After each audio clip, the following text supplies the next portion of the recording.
Hello, everybody, and welcome back to the Fiction Game. We're finally getting back to our Axis of Instinct campaign, the second campaign in the setting that I still have yet to name. The world is called Solagia. There's 8 worlds around it.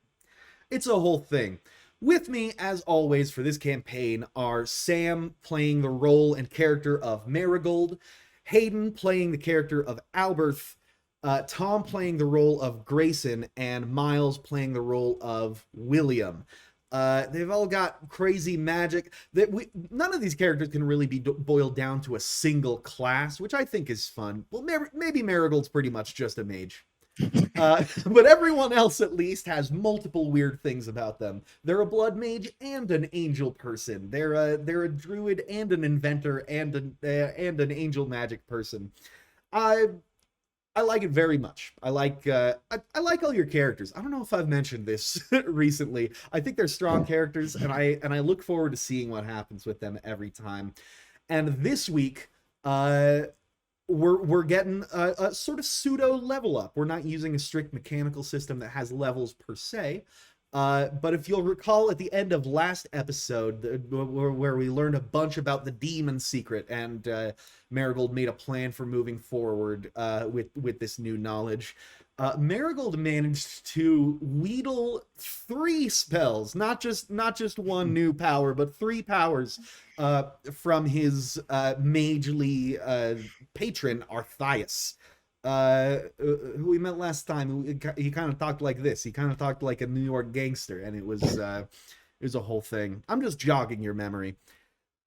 If you go to thefictiongame.com, in fact, viewer, you can go to thefictiongame.com and look at all of the nice various like spell books and information stuff. If you have trouble following along, or if you want to know where our players are at, we have lists of their powers. We have lists of things like the 8 worlds and what's up with them. We have no promotional content or advertising or anything profitable or really designed for you, the viewer. It's just a player resource site, but it's available if you want to go to it for fun.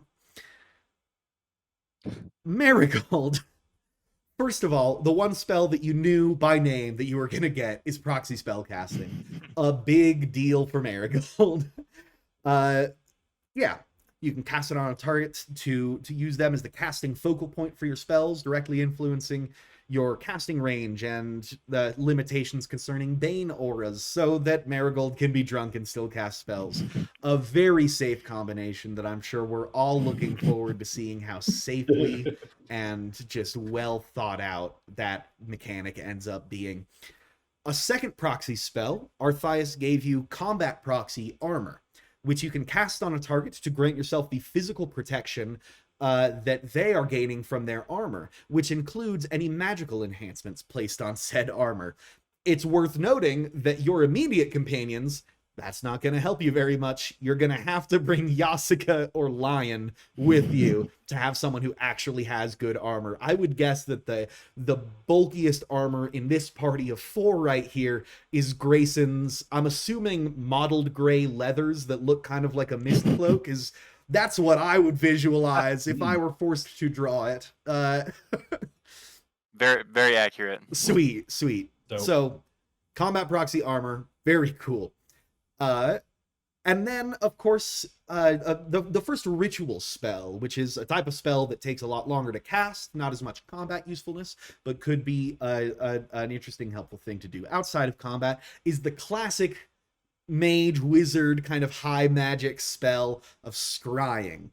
As you might expect, it's using a translucent arcane focus, traditionally a crystal orb or a specially cut gemstone. Scrying allows you to locate an object, location, or person by speaking its description aloud. That is the wrong aloud. I'll fix that typo later. Then pondering the focus for some time, like a wizard pondering his orb, if you will. The ritual takes longer to complete based on how long the search phrase is and how far the target result is, but ambiguous phrasing may lead to ambiguous results. For instance, if you're looking for Alberth, you'll probably find Alberth. But if you're looking for William, you might find a dozen Williams before you find this William. You might have to say William the Lycian blooded, but it'll take longer. Anyways, hope that's enough of a description to make it feel like a hard magic system and not a line from a like a D&D like Dungeon Master's Guide situation. Not that there's anything wrong with the Dungeon Master's Guide. It's great. I have a quick question. Yes. There's a range limitation on the scrying. Is there a distance limitation on the other two? Most of your spells can only be cast at a certain range, but proxy spell casting means that you can make the origin point of that range someone else. Okay, yeah. So like for example, if I were to find someone like in the city who I could cast the proxy armor on, and then I go on an adventure, does that armor protection still carry over the distance, or does it fade with distance? With the combat proxy for armor specifically, they have to be within a certain distance for you to cast it, but not for you to maintain it. So yes, in this case, you could. And the casting range for most of these, unless otherwise specified, is line of sight. As long as you can see them, you can cast it. That would work for Compel Indiscretion. It works for that combat proxy spell. If a spell is really limited in range, I'll probably specify that. But yeah, okay. I look forward to seeing how you use that to just shatter all semblance of balance. And you're not the only one with new spells. Namely Alberth. We're skipping forward 3 weeks to the point when the cavalry is supposed to show up, because you guys are getting ready for this demon hunt, right? And Yasika has called in some favors and sent the info up the chain that there's a demon near the capital of Telmeri, and so they're sending in a bunch of like horseback riders, armed riders from Viton, and just calling in a bunch of inheritors who have joined the crusade against Hell's invasion. So that's what this next 3 week gap represents. Meanwhile, Alberth has been doing some good things for the people of the capital. Alberth's new patron is an angel, making Alberth a servitor as well as a druid. And Alberth has progressed along the sort of advancement for that type of spellcaster and done enough direct favors for this angel who we've mostly seen off screen. Alberth has gained a new servitor spell. And just like when he picked his new wild boon during the first campaign, we are going to see him pick a second boon. Namely, your angelic patron gives you 3 options for your new servitor power. The first ability is Lend Power, which allows you to actually give one of your spells temporarily to one of your companions until they use it, and eventually it is returned to you. You can only lend out one spell to one person at a time this way, but it is not limited to servitor abilities. So you could use this servitor ability to lend someone else a druidic ability, for example. Like the one that lets you give birth, maybe? I guess you could always just give them the and I think you also gave it to Hearn, and then he just gave you a fortune in gold bullion for it. The other 2 abilities are 2 types of sort of auras that angels specialize in that are ring spells, namely Ring of Protection and Ring of Angel Sight. As you might expect from their descriptions, the Ring of Protection creates a little zone indicated by a ring of shimmering golden light in which the people in that zone are much less likely to take damage. It should be noted, though, this is not limited to people you like. So if someone's in melee combat with you, it does pretty much nothing. Or actually, it could do something, especially because Alberth is better at talking his way out of situations than fighting his way out of situations. And so he could always make fighting less of an option. Should be noted, it doesn't provide like immortality. It just makes it harder for the people within the ring to take damage. The other ring option is Ring of Angel Sight, which makes all living creatures in the ring extremely perceptive. It's nearly impossible to sneak up on a full party within a ring of angel sight. It's also worth noting you cannot really use either of these ring spells while sneaking. They would give away your position immediately. So ring of protection, ring of angel sight, both kind of party buffs, a very cleric vibe that you're going for with this, or lend power potentially also could have some very very silly interactions with. And if there's one thing that we've learned from the magic shenanigans during this series, it's that crossing the streams is just absurdly, obscenely powerful. That's always where you find the sequence breaks and the nonsense. That's the source of nonsense. So lend power, ring of protection, ring of angel sight. If you already know which one you're picking, we can pick that and move on. But otherwise, we could go to William to find out what his next power is. No need. It's lend power. It's the streams are too strong to not cross. Wonderful. It will not be on your spell book right now, but I'll probably add it before next week. So I'm just gonna copy and paste this into the Discord so that you have it. I mean, it's pretty self-explanatory. You can, you know what lend power does. Yeah. There's not a lot of extra rules about it. You don't need to keep track of the caster level or anything. Nice. William, you also get a power. A new blood mage power, namely. Curious, because William has been just absolutely determined to shut down blood magic throughout the Six Kingdoms, throughout the mortal world, and his ultimate goal for his character might just be to end the practice of blood magic entirely. And yet he will use the tools of the master to tear down the master's house. And they said he couldn't.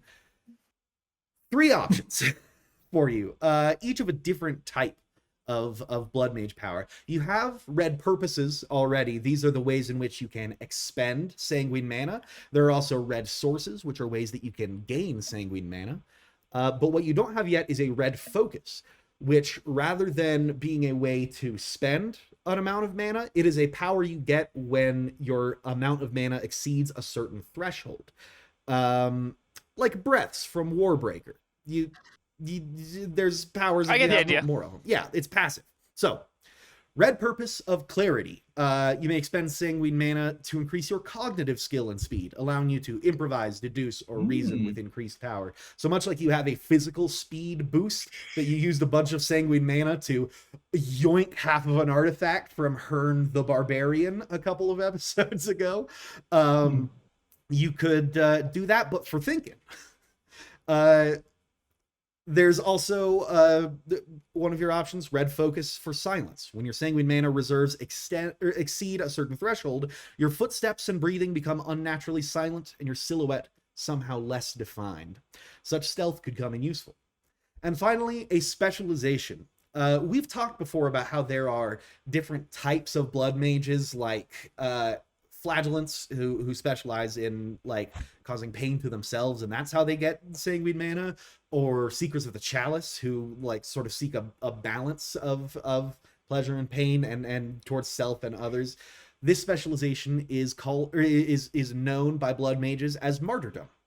What it means is you would no longer be able to draw sanguine mana from harming others or from like invoking pleasure for yourself. It would only be the other way around. You could only get sanguine mana from like causing other people pleasure or causing yourself pain.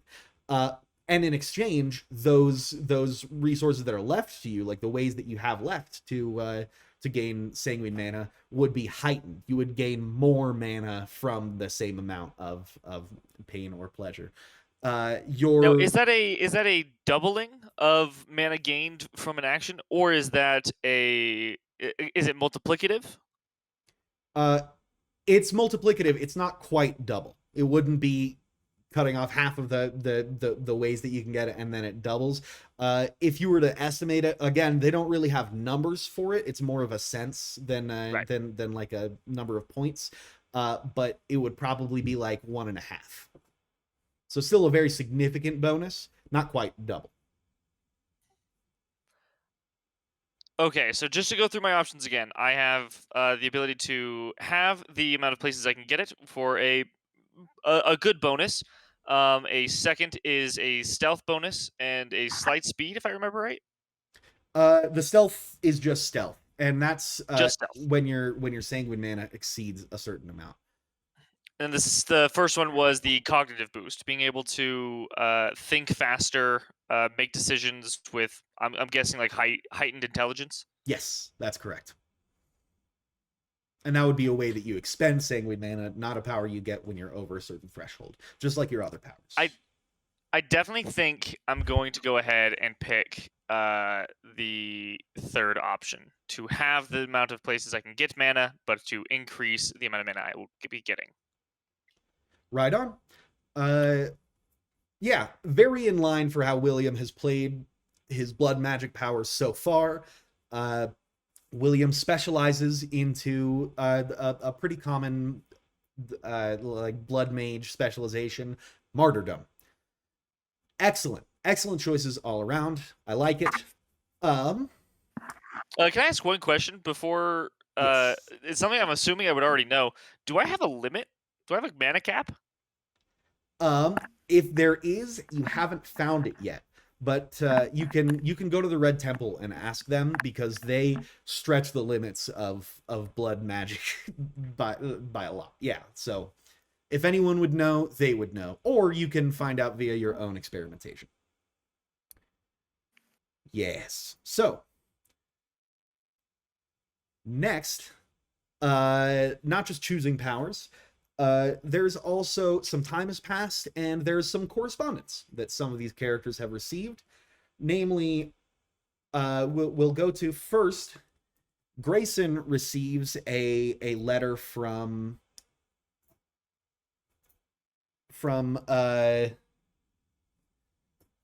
Grayson receives a letter that is encoded in a way that the Hand of the North uses a common cipher to encode all of their correspondence, because it's a secret organization and Melee's very openable. It has been throughout time. So, because this doesn't contain any huge secrets, and because we've already invoked separation of player and character knowledge. For example, all of our players know that Grayson is a warlock, but in terms of characters, only Grayson knows Grayson's a warlock. A lot more secrets have actually been revealed. We were really having to keep track of, like, who knows that Alberth is a druid, and who also knows that he's a servitor as well as a druid. But recently, an insane number of secrets have just been revealed. And so Grayson, I think, might be the only character left with secrets that we all as people know, but the characters don't know. Yet some players may still hold secrets that other players don't know. Who knows? I won't give anything away. So, I'm just going to read this letter out loud so that the audience can hear it as well. We've added a letters channel to the Discord, so I'll read it now. Grayson, the letter starts. We received word of your involvement in an ongoing hunt for a powerful demon near the capital. We are sorry to hear that your leave time was interrupted. Duty never really stops calling, does it? If you'll recall, Grayson lied to the Hand of the North and said that he was visiting a sick relative in the capital. Your involvement in this very public hunt, which we understand to now be a part of a royally acknowledged quest, means that your status needs to change. If you are very suddenly a hugely successful demon hunter, it may raise questions as to how you received such extensive training on your own, and that could lead a trail back to us. So, rather than retreat from a hunt that could benefit from your skills, we have begun to create a narrative to justify your level of skill.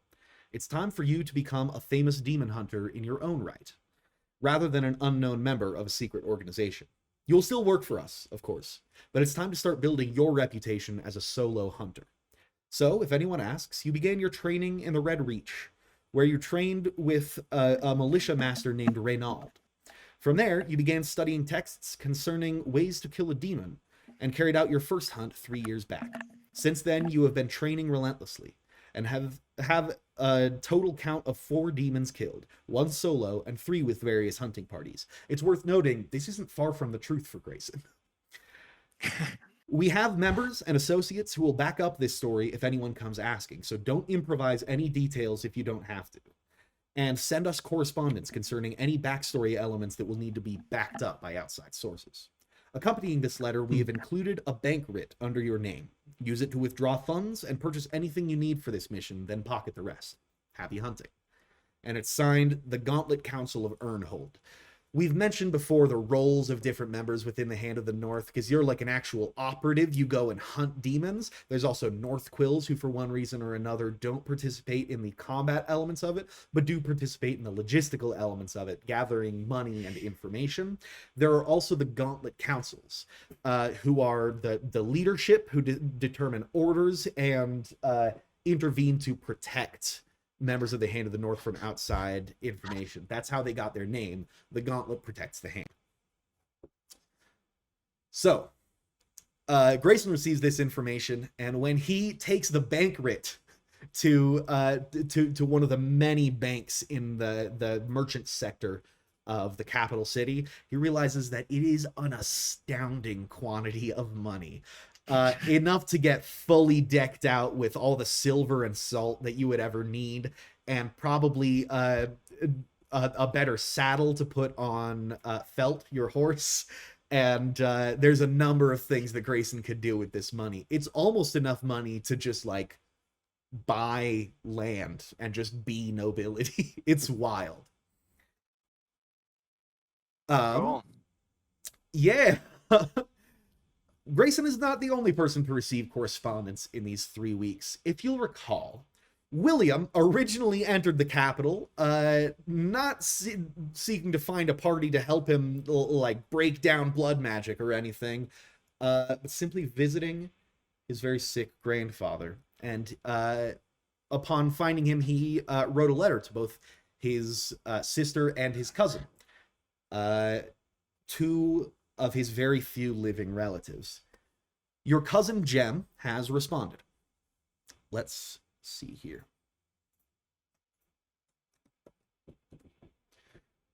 The letter reads, Dearest William, it has been some time since I've heard from you, cousin. Too long. Thank you for your letter last month, informing me as to the state of our grandfather. This is distressing news, and more distressing yet is the timing. I cannot leave the Othican coast yet, my business here being yet incomplete. She talks like this in real life, too. In my place, I have sent a former companion, a healer of some renown who specializes in such ailments. She will arrive in the capital soon after you receive this letter, I suspect. Please let her do what she must. I know that the process can be unnerving, but she really does know what she's doing. Included in this envelope, unless it was stolen by some unscrupulous mail carrier, is a gift traditional among our people, a detail I include here because of your steadfast refusal to learn anything about our ancestral culture, and stubborn insistence upon endless travel. It is a ring, one which carries an enchantment, set by one of my companions. It has been of great use to me, and I hope it will help you to make something of yourself. I love you, cousin. I hope to see you and our grandfather soon. Signed, Jem. Indeed, out from the Jem's a envelope, real one. out from the envelope tumbles a silver, I want to say signet ring. Is that it's got like a really broad face on the top, on the part that's supposed to be on the top of it, but I don't know if it's only a signet ring if it has like the emblem on it. Instead, it is simply inlaid with an incredibly smooth emerald. This is the kind of thing that William would probably not want to wear on a regular basis, wandering among the poor of the capital as he is. But apparently it's enchanted, and so might come in useful. Out of curiosity, do you put it on right when you get the letter to find out what it does? Yeah, I probably would. Sweet. In an alleyway, largely not occupied by anyone, pretty out of the way, William puts on this letter puts on this ring. It came with the letter. You don't put on the letter. Fold it into a hat, set it on. You immediately have a sense for it, because wild boons carry with them a natural instinct for how to use them. This particular one is a wild boon which is very common among druids, which nonetheless Alberth and the late Keath never had access to. It is the wild boon of metamorphosis, and as soon as you put it on, you begin to transform. Am I going full werewolf Do over you- here? You are sprouting hair, but you're not shrinking, you are growing. Do you take the ring off I'm gonna to try it later? Okay, wait. Where am I? Am I You like are- just like an alleyway? Am I in the middle of like a common ground? You are in an alleyway. You're not sure if anyone's close enough to see what's happening. You can roll me a perception check if you want to try and determine that. Okay. Do we have a tabletop code already? Oh, we don't. Let's I forgot I programmed this. Hold on. Yeah, to taverntabletop.com. Will be Table code William. William, all lowercase. Yep. Perfect. You just wanted to type William, didn't you? You can't stop me. Right on, everyone's in. Yeah, in fact, you have angelic eyesight, so go ahead and roll this with advantage to see if there's anyone close enough. Okay, my page just goes. Hold on.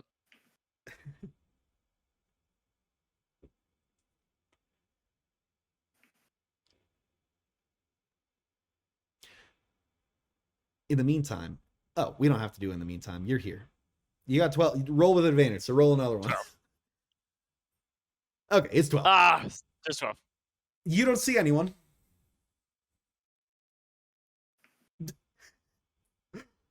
All right. I'm gonna let it see how this goes. Sweet. In a dusty alleyway in the capital, a little out of way of the sort of unofficial beggars quadrant of this very large city, a half angel man, already extremely tall. How tall would we determine William was? Almost 7 feet, or was that? It was very, very, very tall. Yeah. Nonetheless, he begins to grow as he transforms. Arms growing hairier, clothes, as is often the case with magic, sort of just melding into you. It's not Incredible Hulk transformation where you're just gonna tear through all of your clothes. The ring, in fact, grows, being meant to do this, across your growing, like, animalistic claws. And sure enough, you transform into a grizzly bear in this alleyway. Let's go. And there is Whoa! a voice from a peculiar trash-covered corner of the alleyway, in which you did not see a hunched figure. It is not a scream, as you would expect someone to make when they see someone transform into a bear in an alleyway next to an area where a lot of violent crime happens. You might assume that someone who transforms into a bear knows that they're going to transform into a bear, does so voluntarily, and does so that they can, say, commit a murder. But this is no rational adult mind. This is, in fact, Oh, is like it my an squire? 8-year-old No. who just goes, nice. Yeah, that makes sense. Nice. It is indeed your squire, a young, shoeless urchin boy who, now that you think about it, you left at a bakery 3 weeks ago and just didn't come back to pick him up. It's unclear if the baker has been raising him since then, but he does smell like fresh baked bread with honey. It's unclear if he ate some, stole some, or made some. Because you don't know where this kid's been. But upon him commenting that, a couple of adults look into the alley and then see a bear. Then the screams happen. Do they like run? Yeah, they run. They one of them Okay, pulls the out a minute I knife have and like all tries eyes to get the kid behind him. Oh, okay. You know what? That would make sense. Hold on, I didn't understand. Is he still wearing clothes? Like his clothes grew with him, and he They- is just a big old Yogi Bear type? They pretty much melded into the skin. Presumably, Okay. will still be there when he transforms back into, I was gonna say human, but that's only mostly true. He's So Yeah. like Twilight pants, but not shirt. Just the... Yeah, basically, yes. Okay. I'm going to. How much mana do I have? Like a bunch. You want Like a a bear bunch? zoom through here? I'm- Just the speed of sound bear tearing his way through the Okay. capital. How good am I at controlling the rate at which I can spend mana? Oh, extremely good. You Yeah. have direct control over it. It's just exponential. So the more you want to do, the more you have to draw on by a lot. I'm going to use a considerable amount. Yeah. Pull off the ring, and then use my like. Charm? Oh, I guess charm isn't quite like mind control. It's more like I'm more charismatic. Yes, but to be fair, it's known that you're a caster, and so people see casters regularly. They might not all know whether or not you can transform into a bear, but it's not like if someone turned into a bear in real life where there's no scientific explanation for it. It's end of the world stuff. In this world, it's just like rare. It's more rare than unexplained. Am I able to take the ring off like quickly and stealthily? Like I want to transform back to a person, but not in a way that's going to show how I transformed back and forth. It will take roughly 12 seconds for the transformation to take place. That's how much it took when you were putting it on. During most of which you went unnoticed. But, I'm in the middle of town. you're in an alleyway. Like 3 people have seen you. You could totally just gaslight them. Just Can I talk while I'm a bear at all? do you try? Can I Yogi Bear? Yeah, what do you say to them? No, not quite. I'm going to take off the ring as I'm transforming down. I'm going to, like, hold the hands like, oh, wait, and it's like furs disappearing. Be like, I'm gonna like half bear, half person. Be like, wait, I'm a person. As I like shrink back. This no one's trying to like stab you actively. The guy with the knife is trying to pull the kid away, and the kid's like shaking his hand off of his collar like, no, why would I leave? I don't understand. Just the most deadpan child you've ever met. And he starts to get like dragged away by the collar as the guy holds his knife out towards you. And you start to transform and go, wait, no, hold on. Hey. And, well, sorry. There was somebody slipped me a potion, I think, just down the way. I think they were trying to mug me or maybe get me captured or something, but it's no big deal. Trust me, it looks like I'm already back to normal. all right, you got that Hearthlight aura. It's a little faint. You're a pretty charismatic dude. Roll me a charisma check to talk down this knifeman. Can I spend a little bit of charm? A little bit on my charm? Yes, definitely. Yeah, give it a little edge with that sanguine mana. Red purpose charm. That sounds good. Why don't we say that lets you roll it with advantage? Seems reasonable. Okay, I think I rolled it. Hold on.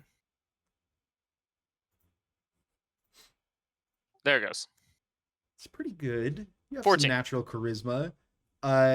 More people are now here because of the screaming, but they're kind of looking around, and there's like a mess of confusion where there's like 4 people who saw it, and then a bunch of people who didn't see it, who are like, just like a tall dude. When you said bear, he does have a like. No. Does William have a beard? No, it doesn't matter. It's, they start to and the people who are there are like, no, you guys don't understand. And the guy with the knife's like, he transformed.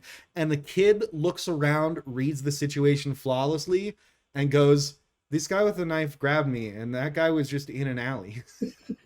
The guy with the knife, like, his eyes go wild as he realizes just the sheer bad optics of this. And then like half of the crowd is like, William, who we know and who has become a local hero, he And this guy with the knife just like pockets it and starts to run.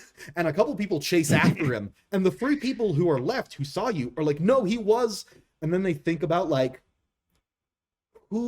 which side of this crowd do I want to be on? And so they start to be like, yeah, we were just getting everyone's attention because that crazy person pulled a knife on a kid. Thanks for showing up. I'm a hero. And they just kind of like give you the crazy eyes. They're like, no, please. You've successfully gaslit just a very, very small percentage of the beggar population of the capital of the Kingdom of Telmeri. Feels bad. And the kid looks at you and shoots you the most like blank faced. Actually, he tries to wink. He's like, I'm gonna go scoop him up, and I'm gonna walk out of there. I'm gonna walk out in like a little bit of a hurry, like I'm trying to get this kid back to wherever he's going, like I'm the guy coming for this kid's safety or whatever, and scoop him off and walk off. Sweet. You heroically just like a like every art or like every painting of a firefighter, just carry this kid cradle style out of the, and people like back up. Like, give him room, he's a hero. Successfully avoided bear consequences. 10 out of 10. I barely got by. Barely. The first of many. Terrible. Next up, we've got the new spells for 3 of you. We've got letters for 2 of you, but that's not all the leveling up. That's not all the downtime activities. There are 2 additional downtime activities that we're going to go over, and then 1 brief scene with Grayson, and then we'll be up to speed. First thing, we're back to Merigold. Merigold, you have had the pleasure over these last 3 weeks of actually attending your classes, and doing some studying here at the Academy of the High Halls in the capital of Telmeri. Specifically, you've been able to spend a lot of time at a setting that we've covered before, where you used to go with Fergus a lot, though Fergus has sort of disappeared from the classes that he both learns in and teaches. Fergus hasn't been seen in some time. Nonetheless, the Learned Layabout Library, where Merigold likes to drink and read, has stayed open, and you've spent some time in this library. In fact, if you'll go to thefictiongame.com, open up the information dropdown, you will find a selection for the Learned Layabout Library, which includes a number of important titles. Make me a quick roll to see how many of these you've been able to study individually during these 3 weeks. I will remind everyone, flat roll? You all have luck points, and some of these rolls are important enough that they might be usable. I would be baffled if any of you remembered how many luck points you have from this campaign, so we're just going to say everyone's got 2. We're just going to average it out across the board. I've been keeping of them. Oh, nice. Everyone but Sam has 2. Sam has an amount that he actually kept track of. I have 3, I think. Sweet. So It seems fair. I was keeping track. I do feel like you had a couple, so 3 is reasonable. Yeah, make me a quick flat roll to see how many of these books you've been able to. Do you like that 3, or do you want to maybe spend the first luck point of the fiction game?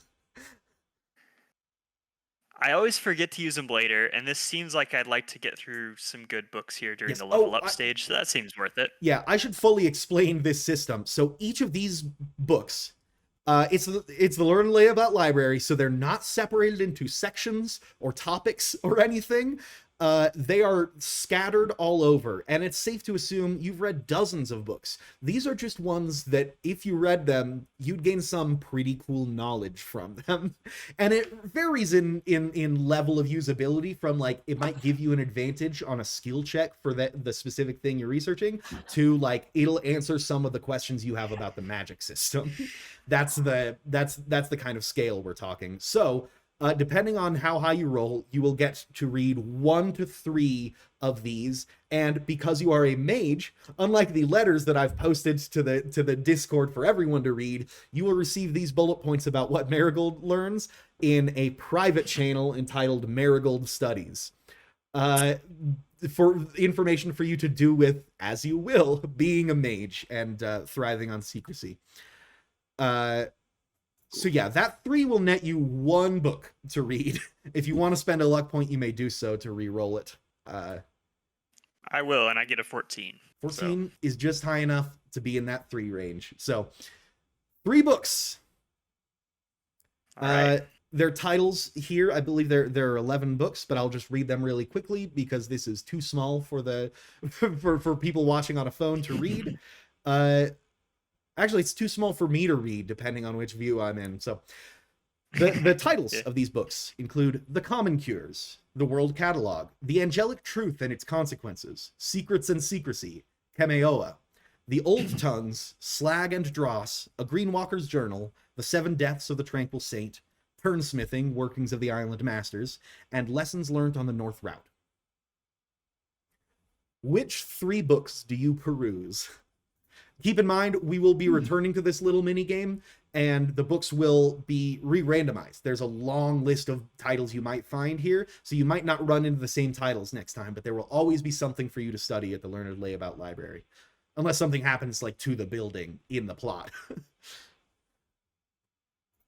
All right, and there's no, like, back cover with, like, New York Times reviews. Most of these don't even have the right cover, and you can't tell which type of information you would learn from it until you've already skimmed it. This probably represents not reading every word of it, but like kind of that studying thing, like a textbook where you scan for the chapter headings and dig deeper where necessary and that kind of thing. But yeah.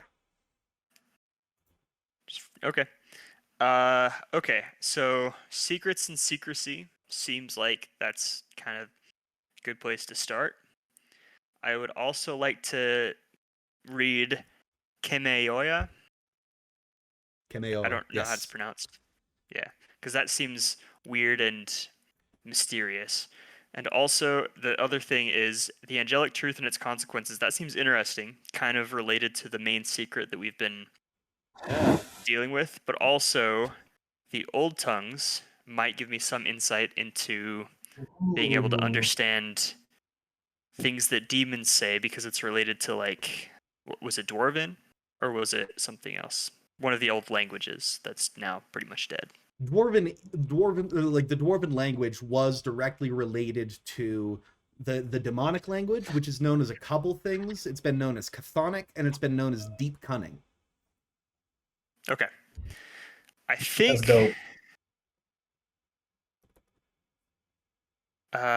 Okay, scrap Secrets and Secrecy. We'll read The Angelic Truth, The Old Tongues, and Kemeoya. All right. The Angelic Truth and Its Consequences, The Old Tongues, Kemeoa. One moment as I copy and paste all this. Kemeoa, yes. Oh, frick, that's right. Dang it. I was so excited to be like, ooh, what's inside these? And then I remembered what you just finished saying about we don't get it. Yes. Oh, that's great. That's juicy. Sam, feel free to dispense these in character like as Merigold if this is information that you would actually give out. Okay, so it's just it's a private channel. All right, exclusive. Sorry, I put. I hope one of them turns out Merigold secrets we can all read. Smut. I thought of putting in 1 or 2, the lusty Argonian maid kind of. Yeah, exactly. Yeah. So this close. But I decided all the unimportant stuff that Merigold reads, that falls to the bottom of this sieve. This is just the stuff that he learns from. So The Angelic Truth and Its Consequences, so canonically he did Kemeoa, and The Old Tongues. I sent you the 2 to 4 bullet points from each of those books. You've got plenty of reading to do, so let's hop over to Alberth's final level up thing. Cool. This one is maintained on the private site that I'm running on my very own computer on an unpublished web server. we're going to find out what Alberth Ooh. invents in these 3 weeks. And this is actually a tech tree. So each primary unlock has additional projects to further modify the invention, or ideas that Alberth comes up with after finishing that one invention, that we can go ahead and hop through right here. So, how this is going to work is you'll pick a project and then you will roll against it. There's a certain threshold that you need to beat in order to successfully prototype the invention. If you run into 3 failures, you will have to stop inventing things. that'll represent everything you get to in those 3 weeks. Okay. 1 success means you have prototyped the invention, which means you have 1 to see how it works. 2 successes means you have perfected the invention, which means you can have any number it's reasonable for you to have manufactured with your resources, which are, as we've discussed, extensive. So the unlocks that you have currently: shotgun, a much smaller gun, more concealable, more portable, and cheaper to create, but with less firepower. Great for small game hunters and assassins. And then long gun, a much larger version of the gun. I just have to do the aside that we do every episode and say he calls his invention a gun. We would call it a crossbow. It's a bow on a stick. It's a crossbow. Now I will go back to calling it a gun for the rest of. I kept calling these short bow and long bow instead of short gun and long gun. This is the most typos I've ever fixed on a document I wrote for this campaign. So the long gun is a much larger version of the gun with enough firepower to pierce some plate armor or shoot out a horse from under its rider. Very expensive to produce. The arm inlaid shield. Shields always come with that awkward arm loop. And they're never all that comfortable or maneuverable because they kind of flop and like shake around on that. What if the whole shield slung across the forearm like a reinforced sleeve? With some tweaking, it might provide armor-like protection without the heavy weight of a heater or the bulk of a buckler. I spelled that bulker. I really didn't spell check a lot of this. Oh, because I was typing it in Visual Studio because it's the content for a web page. I wasn't typing it. Yeah. So, the next invention, tension prostheses.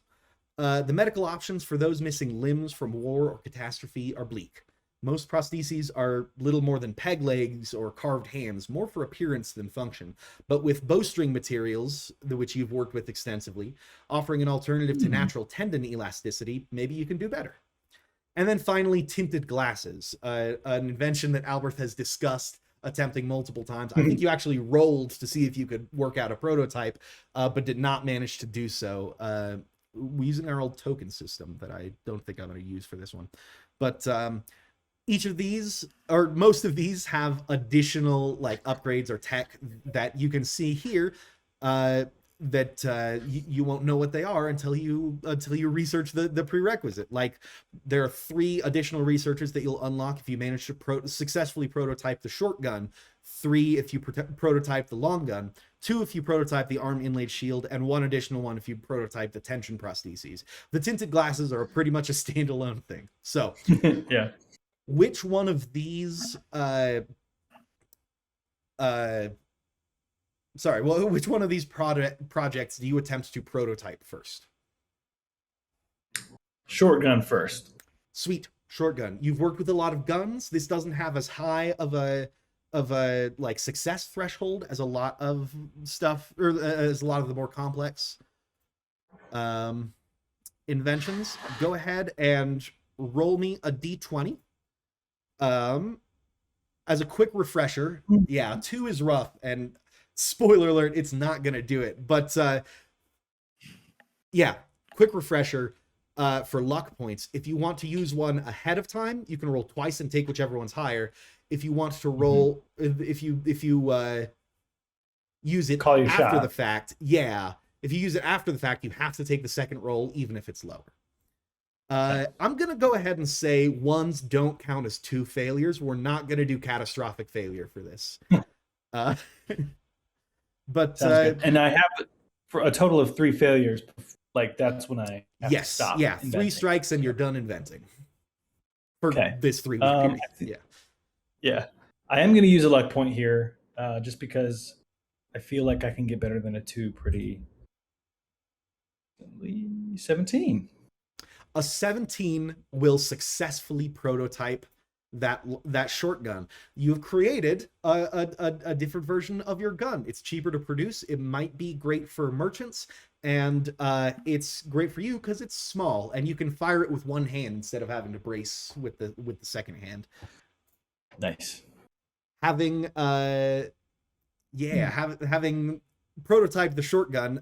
First of all, do remember that you can spend a second attempt at at the shotgun in order to have not just one prototype but as many as you want to manufacture.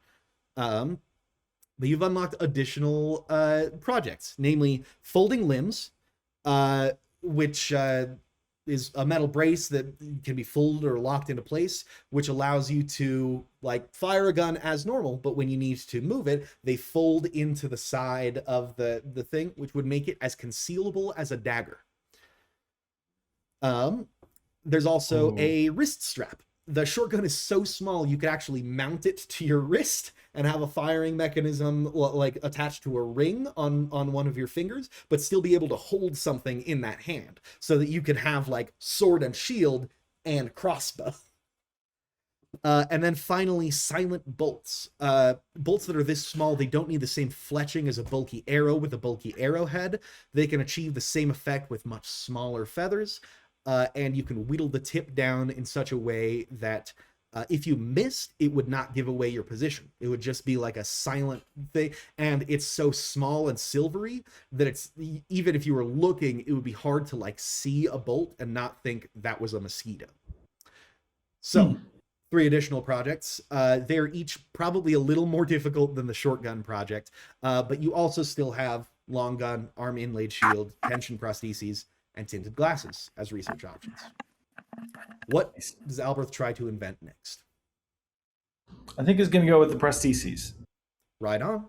This one is a higher difficulty than the shotgun, but go ahead and make that roll to see if you successfully prototype tension prostheses on your first try. A 9 is not going to do it. You can spend that luck point to reroll, or you can take your first L. I think I'm going to take the L. Right on. That is 1 strike against you. 2 more to go. Okay. Are you going to retry the tension prostheses, or are you going to switch up? Try something else first. I'm going to switch up to arm inlaid shield. Is that what it's called? Arm. Yes. Yeah. Yep. Okay. Go ahead and make that roll. Do it. 15. That's a 15. Is just enough to invent this arm inlaid shield. The DCs are pretty high. It's more likely to fail than to succeed, but that is the exact threshold for for inventing the arm inlaid shield. So you now have that as an option. You have the prototype, and you have the additional research projects unlocked. Wrist quiver. While you're creating some forearm worn gear, you may as well store some bolts in there for your gun. Unlike really heavy tipped arrows, many bolts could actually fit onto your forearm without significantly compromising your range of movement, and it would make your reloads almost instant, because instead of having to reach back or reach to your belt, you actually just slide it on from your wrist. That's dope. The other idea it gives you is portable cover. The arm shield is great, but it doesn't do much against projectiles because you're still just putting your forearm up to try and block an arrow. What's that going to do for you? Nothing. It's not gonna glance off. You're just gonna get shot in your forearm, and that's if you can like raise it in time. What might be preferable is to be able to bring essentially an entire tower shield that folds up into your backpack, and you can fold it out, put it in front of yourself, and have both hands free to shoot, unlike if you actually used a tower shield. So those are additional projects with all of these options, including fully perfecting the inventions that you have now prototyped. What does Alberth pursue next? I really like the wrist quiver idea for the quick reload. Sweet. And since I'm already working on that, I think I'll go there. And I will use that second inspiration point and just roll with advantage. And I get Fantastic. 16. a 12 would not have done it, but a 16 is high enough. Alberth also successfully prototypes the wrist quiver. I think that's a great use of a luck point. And you now have essentially quick reload as well as a shield that doesn't require a hand to hold. Nice. Combine them. Yeah. Yep. Looks great. Okay. And I've still got 2 failures, right? Yeah. Okay. Let's go.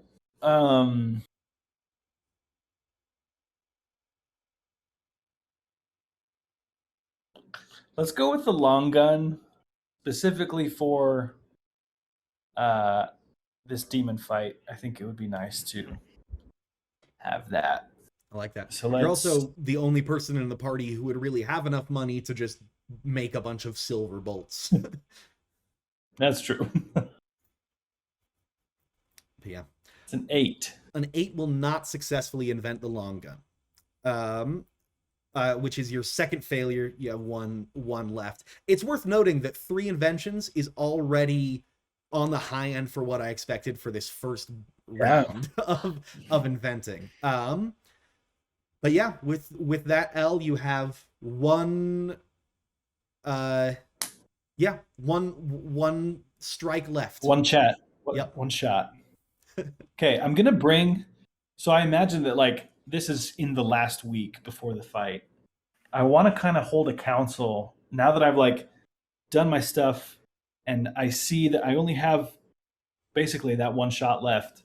And I want to get everybody's opinion between: do I make this long gun for us to fight, or do I make? I guess Does anybody have like prosthetics that would be like what would be the most useful for this fight? Probably prosthetics we can get Tinted after glasses. the demon has tinted glasses. That's Merigold's vote, I think. We're gonna call a council. Yeah, call a council. What does everybody think? Admittedly, Grayson feels that black tinted glasses would really up his edge factor, but the long gun sounds pretty cool. I'll admit that it Alright. definitely sounds like where was the full list? Is that in general? Do we have a full list of all the things that he could be making? It's on this secure web server so that I don't accidentally give away, because these are actually the Nice. things you can invent. I just applied a blur filter to them. So That's so cool. but yeah, folding limbs, wrist strap, silent bolts, long gun, portable cover, tension prostheses, tinted glasses, or perfecting any of the 3 inventions that he's prototyped. It's worth noting, I won't give you the exact DC, but tinted glasses have a lower DC than the other other inventions. I'll crank those out if we get the. I think it's going to be the long gun. Right on. I think that's the most useful for the time crunch that we have. So Sounds great. Make that this is roll. everything. It was a 14. 14 is again exactly enough to Hey! this long gun. Go.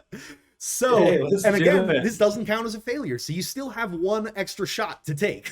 Rock on. You've invented the long gun as well as the short gun. And you've unlocked additional projects, namely rope bolts, because these bulky bolts Ooh. are heavy enough to like just hold a person's weight. So you could make a zip line or essentially hunt harpoon style, but on land with rope bolts. You could also create net bolts, which are a very similar idea, but more for like weighing someone down than actually like piercing a target and having a rope to it.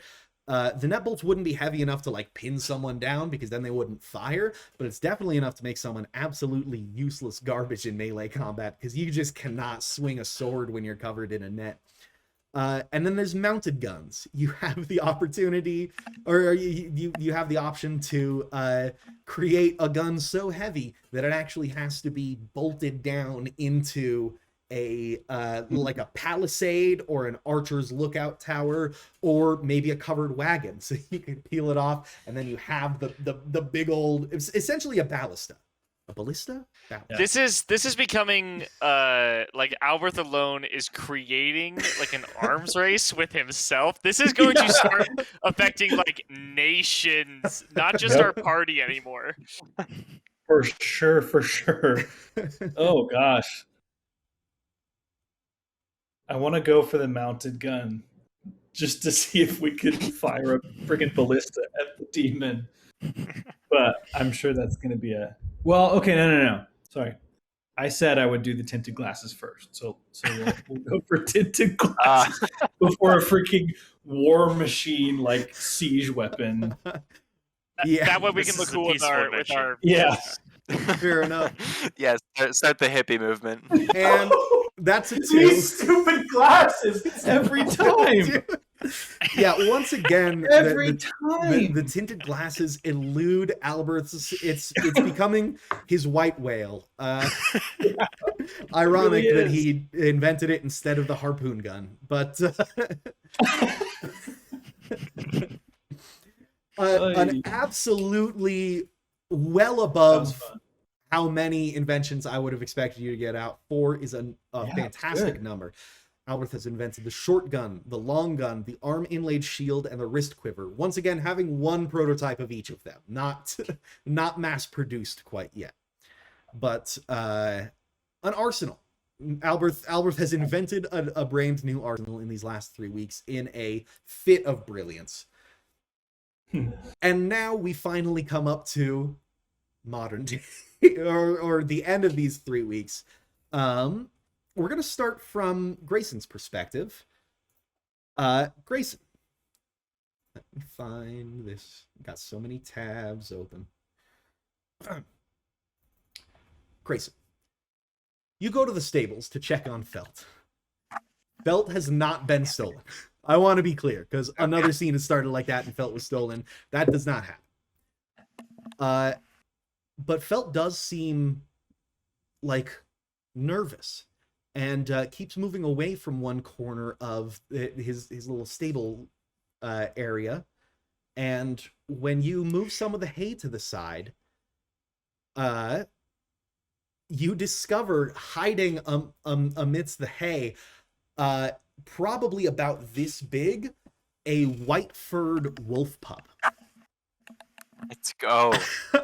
It looks at you fearfully, but with like a hard set brow determination, and like it does not whimper as you would expect a very young pup this age to do so, and it doesn't shy away from people like you might expect. How much do you think Grayson knows about just like raising like wildlife? Probably not a ton, but I'm sure he has. I mean, he has a close bond with Felt, and I'm sure he has sort of insight into the animal mind, but not specific experience training a wolf. But also, you can't do this to me. I'm becoming Jon Snow. That's funny. I've been thinking of you as a Ranger of the North, but yeah. Same, actually, but I was thinking of I mean, that's admittedly Jon Snow is something of a Ranger of the North. Yeah, but I was gonna say that continue. there's no greater parallel than between Aragorn and Jon Snow. That's the same damn character. Numenorians and the I know First Men, whoa. 1-to-1. We don't have to go into it. Numenorian, Dunedain. I'm getting them confused. It doesn't matter, does it?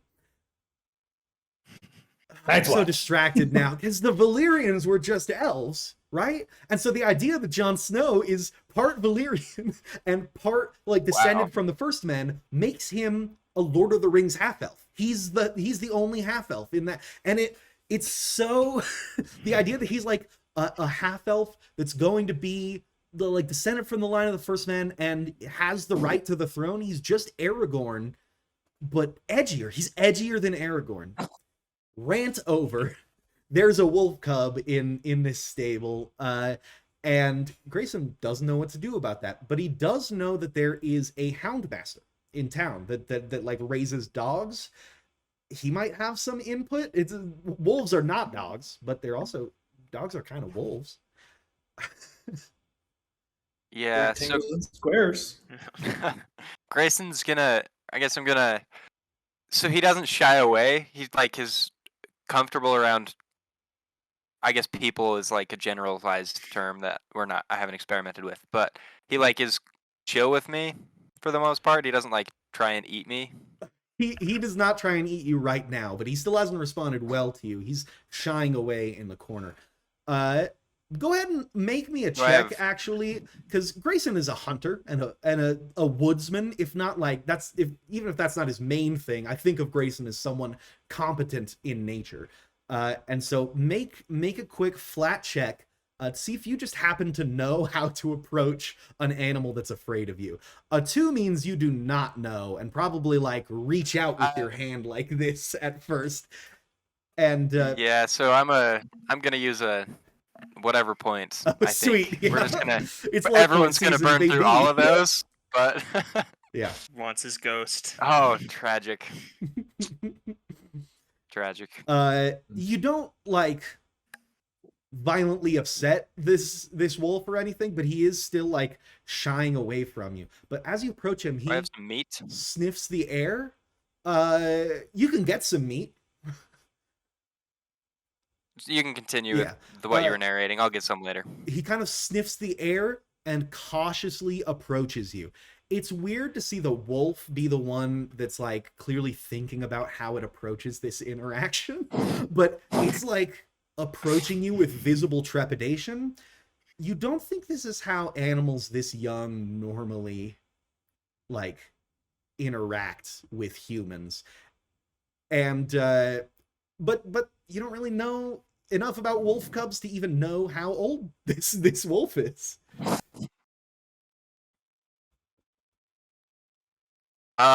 So he's approaching me now? What does he do? Gently. He stops at the kind of halfway and seems to be like smelling the air, but stops like he's not fully like running up and nuzzling you or anything. Oh, I don't know what to do. It's probably reasonable for Grayson to have some dehydrated meat in like a bag. That's a pretty common travel ration. All right, I'll like set some jerky down on the ground and then back away from it.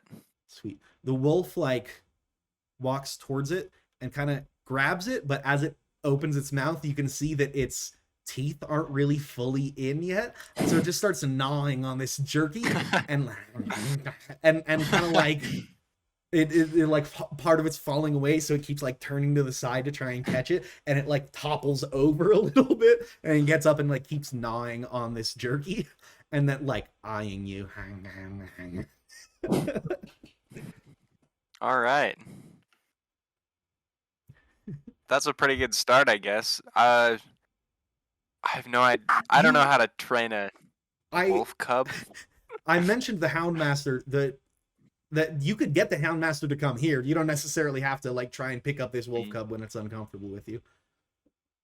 Yeah, I will do that. Can I send like a page to go fetch the Houndmaster? Definitely, and stay with the wolf? You get the attention of like a stable runner who's just like here taking care of the horses, and give him a small coin to run out to the Houndmaster. And the kid like looks curious. I say kid, probably like 16, 17.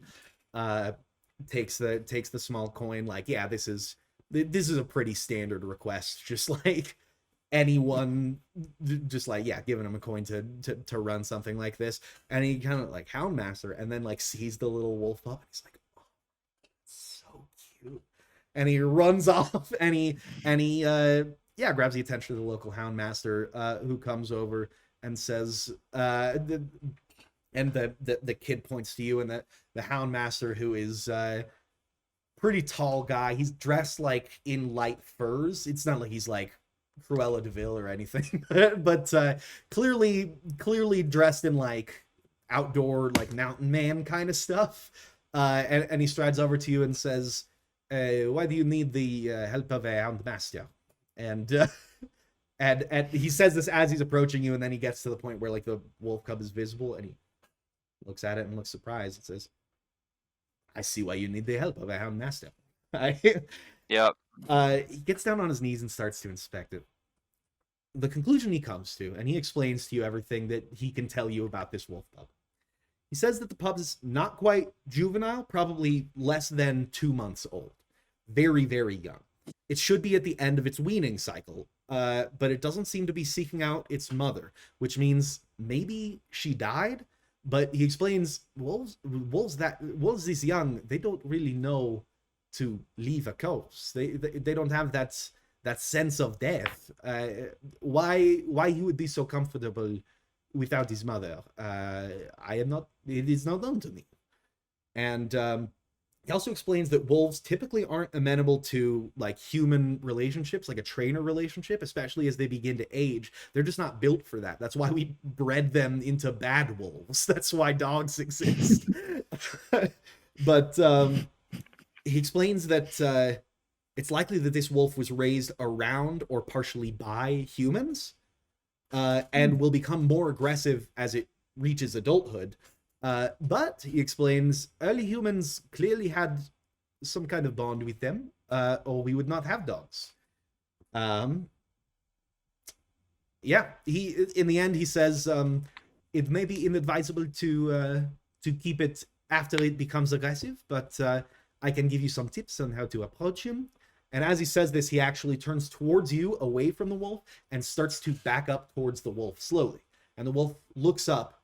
But as this guy backs up, he puts a hand out, palm down, and just places it on the ground, clearly non-threatening, and still has his back turned as he crouches down to let the wolf smell his hand. I did have to look how would you approach a wolf cub? But yeah, you're supposed to turn away from them, especially if they're like distinctly afraid of violence. It's a similar thing for like beaten dogs, that if you turn your back to them and back up, they're like, that's not an attack. That couldn't be an attack. And so he gets close to this wolf until eventually he's like petting the wolf behind the ears, and the wolf's like nuzzling into him. And he explains like how to befriend this wolf, if not like adopt. And he says, I can give you what we would feed to a dog this age, enough to keep him alive. When he begins to be aggressive, it may be a decision to make him live in the wild. But clearly he has no mother to take care of him, so you would be doing him a great favor to raise him for now. I'm not going to, because he will teach the other dogs aggression. But he seems to like you. He seems to smell something on you that seems familiar to him. So, yeah, I'm pretty sure I know where this cub is from. I guess I can. I feel like it's pretty self-explanatory, but I think it's the Hand of the North building my reputation, as it were. But I don't know. We'll see. Yeah, I'll take that dog food, I guess. Sweet. I have the money for it. Yeah. And he explains to you the basics. You become good enough friends with this wolf pup that he eventually kind of agrees to hop into this little satchel, and he just rides your satchel around. He's as like you a walk through town. Like a little kangaroo baby. Let's go. Right on. Yeah. So you have a wolf pup now. Sweet. That's the sickest Fortnite backpack I've ever seen. You guys, the party presumably gathers at Alberth's workshop, which has become their de facto meeting place, before setting out to. You're supposed to meet the cavalry at the like the Queen's audience chamber where you received the quest. So you guys gather at Alberth's first. Does anyone? So there's been a lot of leveling up. This is probably the first like powwow that you guys have had after all of these various changes. Merigold knows a bunch of stuff. Alberth has invented a bunch of stuff. Grayson has a puppy, and a bunch of money, like a crazy amount of money. He has like about a third the net worth of Alberth now, which is a staggering quantity to just get in the mail. And William has the ability to transform into a bear and some new powers. Heck yeah. Any of this, you guys, I'm assuming you share like some of the basics of it, but is there anything in particular, like knowledge that you want to impart to one another, ways that you want to interact with one another's powers? Are there any spells that you try out? How do you interact with the puppy, etc.? I'm going to immediately try and make sure everybody understands I can turn into a bear, so this doesn't happen again. Right on. Right on. Wait a minute. Can I you feel? guys here too. What? Can I feel the change? Is it like a physical change that I can feel happening? Yes, definitely. Okay, Can I what does try? it feel like? Sure, I'll toss it over as long as. Well, wait. I'm going to think on that one. I'll think on that one, but I want to know, what does it feel like? Like if I was like, say something that's like, Never turned into a bear before. yeah, am I a more hardy like beast? First off, can I feel like I have more health? But also, do I like start to think like a bear? You did not start to think like a bear. The best way I have to describe it, are you familiar with the term kinesthetic awareness? It's like, you know how people say we have 5 senses, and that's just not true? If you define senses like input that your body has for your brain so that you know what's up, then kinesthetic awareness is like, even if you were floating in like water or space or anything, you would know you'd how know where your limbs were. Yeah, are oriented.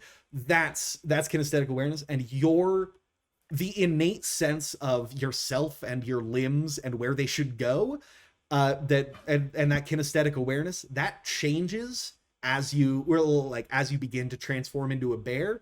It makes it instinctive, but if you think about it, it feels very weird.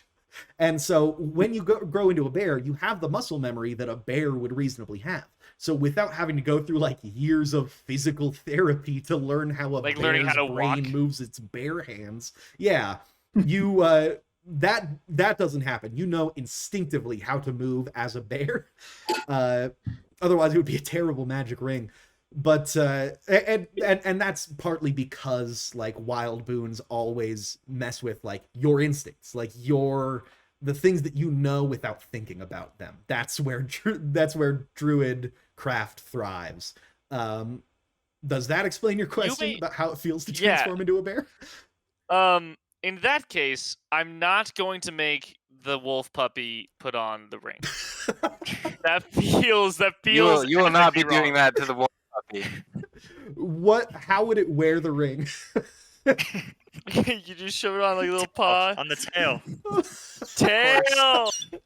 This Okay. Okay, we're joking, but Pathfinder is one of those games that like has such extensive rules that for every animal companion you can have, which is like 400 of them or something insane, they have the magic item slots for like if your companion is a Bronchiosaurus, which they have like 6 kinds of dinosaurs. This is how many waistbands they can wear and how many circlets and how many rings. And I think a rhinoceros actually can wear a ring on its nose horn, which is the best thing anyone ever added to Pathfinder. Rant over. What were you saying, Miles? So my question is, first, I want to do 2 experiments. One, I'm going to take off my shirt and then wrap it around my arm on the outside, and then turn into a bear. Does that still meld into my skin? Sure or does. is it now a shirt on the outside of a bear? It melts into your skin. But if you're wearing a bag, the bag is just on the bear now. Not even really wrapped around. It's just placed on top of the bear. Yeah. Interesting. What about pockets? Can he still access stuff in his pockets? He cannot reach into his bear fur. The pockets don't transfer. So if you want anything, take it out of your clothing's pockets. Worth noting, also like a cloak. Cloak is just on the bear now. It doesn't count as cloak. So I see where you're going with this. You're going to try and figure out what counts as me wearing it and what doesn't. If I think of myself as wearing the building I'm in, will it transform? No. So we I gotta guess my move real on to question is, can I interesting add... topics at some point. I'm gonna let you finish. What about Alberth? Didn't he make a shield, like a portable cover? That was one of the options. I don't think that's what he made. Oh yeah, the arm shield. Yes. Can I try that? Sure. You want to be an armored bear? Yeah. Yeah, it melds into your skin and does not Oh seem my to God. create like harder bear skin or anything. All right, fair It's just enough. clothing. All right, go ahead. The rest of the party. Yeah, what else? I think all four of you talked when I left it open to the which is how I know there's I want to know if he there's can good stuff speak while about he's to a happen. bear. I thought he that- couldn't. We established that. Tell him no, I can't. We did Can you not not establish cast that he spells couldn't. while you're a And bear? actually, he kind of Oh, could, really? but but not well. Like you have to know. You kind of have to already know what he's gonna say in order. But like if you asked him a yes or no question, you'd be able to tell the yes grunt from the no grunt. You know. Can he He could cast also like nod. his spells while he's a bear? Is He that- can, yeah. thing? So any stochastic or vocabulary elements of spells. Wait, no, we don't have stochastic or vocabulary elements of spells in this magic system. No, it's just an exertion of will that uses a part of your mind that you don't really think about consciously, which is something we talked about during the spell choke that Hearn Okay, the last- Barbarian used. Yeah. Last question: does he have a bear halo? Oh, if he takes off the circlet, Yeah. do you do I that? mean, it melts into my skin. Yeah, but like Well- if you take it off before transforming into a bear? Yeah, I guess so. Let's try it out. Sweet. He tries it. Everyone sees. He has a broken halo. So it's, I can't remember if we've already covered this, but it's just like Al-Khashad's halo, like just any angel halo that you've ever seen. But it looks like a shattered plate. Like it's got cracks and like the pieces are distinct from one another. And so there's like cracks of dimness that don't look as backlit. But yeah, transforming into a bear, you still have a bear halo, a broken bear halo. It's a bearkin halo, if you will. I vote that that's your new persona. Just What, a dead Oh, bear? man. Like everybody's gonna be like, oh wow, look, a bear with a halo. Oh, what's the online, like the D&D meme about like a rogue that plays as a bear and convinces everyone he's a human? Have you seen that? Oh, okay, never mind. that sounds like something I'd run into on Reddit for sure. Yup. But actually, that sounds like something Jack James would send me on Discord. Now that I think about it. Anyways, oh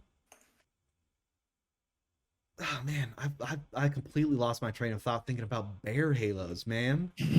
Bear halos. Oh wait. One last question. I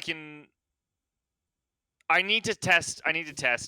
As a bear, I'm going to take off like my sharp freaking claws, and I'm gonna go down my other forearm and gouge myself fairly deeply, and then turn back.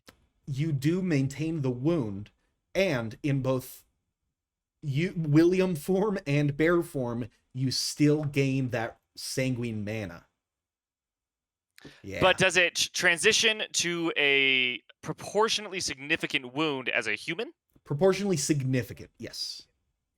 Yeah. Okay. So it's not as deep a cut. But like Is that Your more? Is that a way to HP farm more percentage. sanguine mana then? Yeah. Do I have like more health? Am I able to damage myself more as a bear than I would be as a human? so the harm is proportional. The pain not necessarily. So that would be determined by how much a bear experiences pain. I guess I can do some off-screen looking up like how their nervous systems work. It's also interesting because you can't.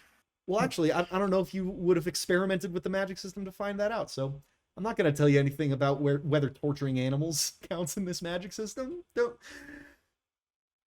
It doesn't. Either way, it works We for don't have to myself. find out. It doesn't, but apparently you don't count as an animal while in bear form. You still count as a person for the purposes of gaining sanguine mana. That's enough marginally interesting stuff. No, what else? What else? There's plenty to talk about. You guys have a bunch of ways that you can cast one another's spells now, or cast from one another. So if there's any experimenting you want to do before you get in the field, this workshop is a great place to do it. Yasuka comments on the long gun. She says that is incredible, and Elway goes, I like the small one more. I like that I could sneak it anywhere. And Yasuka goes, where are you going to sneak a lethal weapon that's a requirement? And Elway goes, like crime places doing crime. Leave me alone. Nice. Wait, really I like quick. So people can cast spells for other people. Assumably, you can use magic through other users. Or is anybody currently capable of taking a spell and using it on their end? Uh, What do you mean? Say, I wanted to, or I have the ability to make myself quicker. Could Alberth use my ability to go quicker? Do you have the ability to take my spell and use it on your end instead of me giving, like how you have spells on your end you could cast through someone else?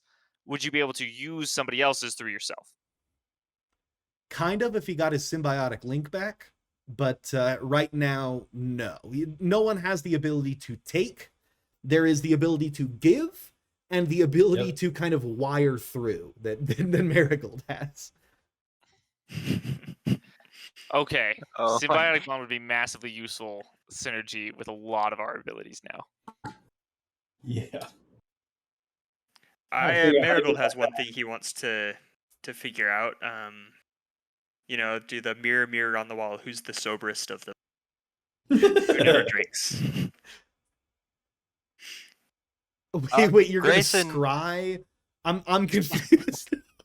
Oh, I want to find out who's always sober. It's my proxy spell casting. I see. Grayson doesn't like to drink because he tends to steal things when he gets drunk. Great reason. But but he also doesn't want to have magic links with you specifically. I guess I should ask, does Alberth drink? I probably trust Alberth the most at this point. Out of all the party members. Definitely not if there's a job to be done, I think.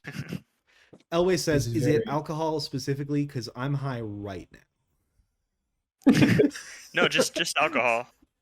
That's fine. Oh, sweet. I usually don't do both at the same time because that's kind of a bummer. So feel free. Okay. Who else is here with us? Is the whole party here? Like, what about Lion? Vizier Kama? Lion She and seems Vizier like she might be Kama pretty sober. are not here yet. Yasuka adds, Lion said she would meet us at the Queen's Split. I think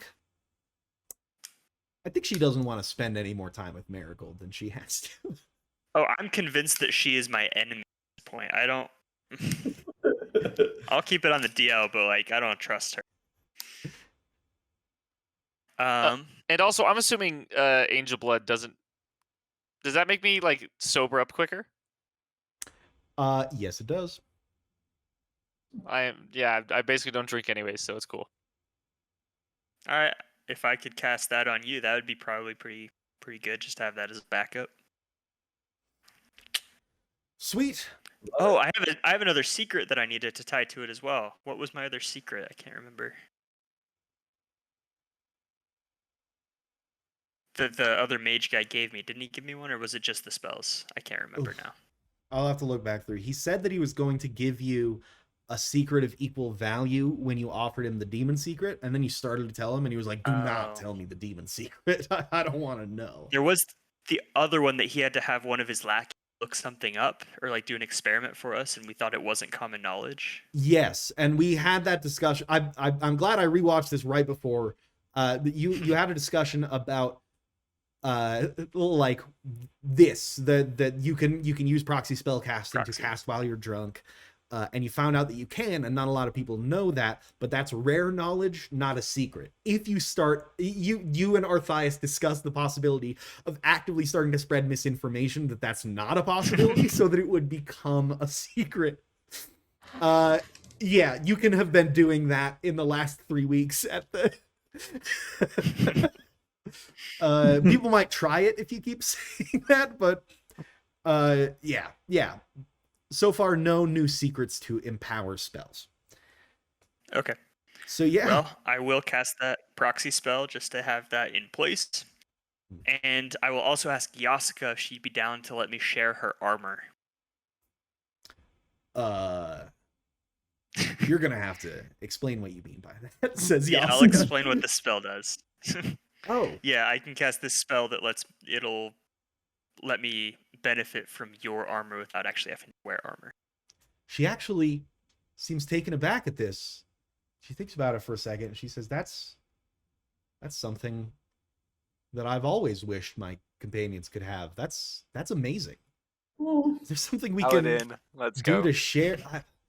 Alberth, we got to get you that symbiotic link back, because if you could both benefit from, that's amazing. Ooh. That's amazing. If I could wear armor for this whole party, you guys are practically naked in terms of damage reduction. It's concerning at all times. That's wonderful. Yes, you can definitely do that. She seems to be like pondering the implications of this. During this conversation, Grayson feels a little tugging from his satchel, and looking down realizes that the wolf pup has leapt out from the satchel and is landed on the ground and kind of like shakes himself like, oh, I fell quite a distance, didn't I? And he smells the air again and runs directly to Alberth. Hey, Oh. hi. Oh Yeah. yeah, you're a druid, huh? You- Can you tell me what he's thinking? Can I? You let's see. What in the world? Let's bring up Alberth's list of powers. Yeah. I'm so we feeling awareness of instinct and animal empathy are going to be pretty good. Oh, shoot. Mm. Maybe. Yeah, because my animal empathy, I'm reading it right now, allows me to communicate with animals whose wild nature matches my own. Those with a tendency towards symbiotic connections. Mhm. So, probably not wolves in general, but with a wolf this young, being this social, and like, if it is truly Ghost from Game of Thrones, I feel like that's a pretty solid symbiotic vibe going on. Yeah, so your awareness of instinct gives you a strong sense for what's going on with this thing, the wild nature of this wolf. Two things. First of all, you experience a sense from this wolf that is so strong. You've never felt this much of an awareness of instinct from like anyone who didn't have magic. You sense two things. Oh. First of all, a strong sense of the prey-predator dichotomy. This wolf is full tilt predator. Something it has not really exhibited so far, but it's actually so much of a sense of predator, you haven't felt it for 3 months. Or for 6 weeks. That's what I'm looking for, since Keath died. And second of all, it has a powerful sense of symbiosis. It's possible that this is some kind of mega wolf, and that its pack hunter instincts lead it to predator and symbiosis very strongly. But you've seen wolves before and haven't gotten this same sense from it. This wolf pup, who is just a couple weeks old, according to the Houndmaster, you're pretty sure it's a druid. So cool. I like scritch its ears. And then I'm like, fucking Keath, is that you? It feels that, and when we say it like turns to the side like it's curious, and its tongue lolls out, but it can understand you. Probably Because not. of animal empathy, you are Oh, attuned to that's symbiosis. And it says, I don't know what that means. Do we know each other? No, you just What remind is me of a happening? good friend. Oh yeah, I guess I'm just talking to it in Yeah, my language. He's talking in his, but you remind me of a good friend. I've never had a good friend before. you're a good little guy. Are you hungry? The again, the way that it's communicating is just wagging its tail and like curling its little pointy ears and like panting like a dog. But your mind translates it as if it spoke in your native tongue. And it says, "Yeah, I'm always hungry. I'm so little." Let me see if I've got some milk to put in a dish or something. Oh, good. Food makes me big. My mom died. I'm sorry. Dude, it understands like I'm little, I'm growing, I'm always gonna be hungry, and it's just like, oh yeah, by the way, this is a good social situation. Just drop that. Oh man. I give my animal empathy to Grayson just to see if he can also talk to this. Very cool. The wolf like keeps panting at you and then seems confused that you can't hear what it's trying to communicate anymore. But Grayson hears it be like, "Yeah, milk sounds good. What's milk?" Alberth, did you? A, Is it working? Can you? what just happened? And also B, did you promise this wolf milk? Yes, I did. I'm glad that you understood. I'm What's gonna wolf? go get the milk. Is it me? He said I'm a Keath. You. Keath. Who is Keath? Oh, yeah, I might have accidentally named your wolf my good best friend who died. Not Apparently too you're long Keath, ago. pal. I just keep accidentally naming things after my dead friends. I'm sorry, I'm gonna go get some milk. An amazing callback. I'm giving you a luck point. You have one again. Yeah. And thus Keath was honored appropriately. Yeah. Boy, we got to get to just at least one action scene before we end here. Grayson, is there anything that you say to your wolf, Keath? I'm sorry I named him. Where are you from, dude? Why are you here? I'm from Den. I'm a Den. You should have expected that. Okay. It's sunward from here. Why did I find you by my horse? Oh, I smelled something. Something that was familiar. It was your friend. Okay. Interesting. Can you become like me? Like a human? Tall? Big? Maybe if you feed me enough. Oh boy.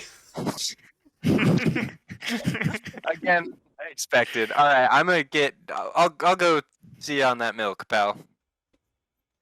Okay. Eventually, you bring this wolf some milk. I don't actually know if wolves can Probably not. I mean, he's at the end of its Probably can't. weaning phase, so maybe. For the record, you should not give cats milk. I recently found out cats are lactose intolerant. Don't give them milk. The more you know. So, after a certain amount of time, animal empathy is returns to Alberth. At which point you have to gather Keath the Wolf's attention again and say, "No, it's me that's talking now again."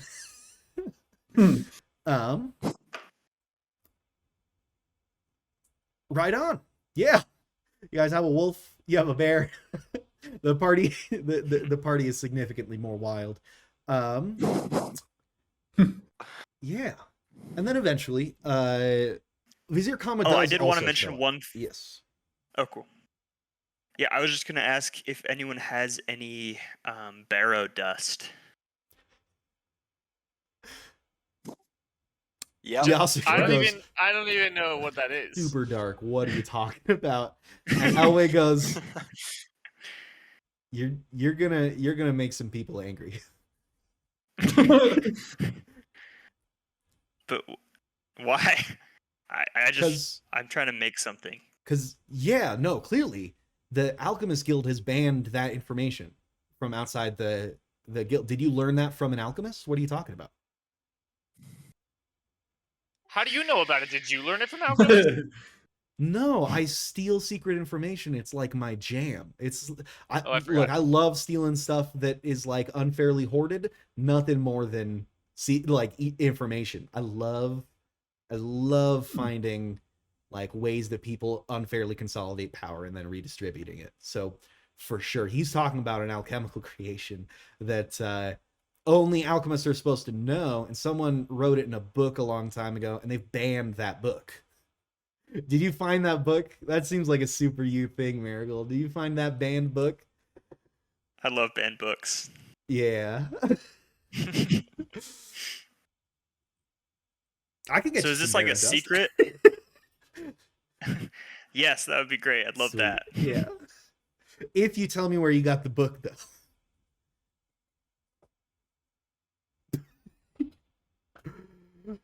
That's okay. I'll just It's follow not you for a right. few days. So, Yeah. Vizier Kama shows up midway through this conversation. Goes, "Why are you looking for Barrow-Dust?"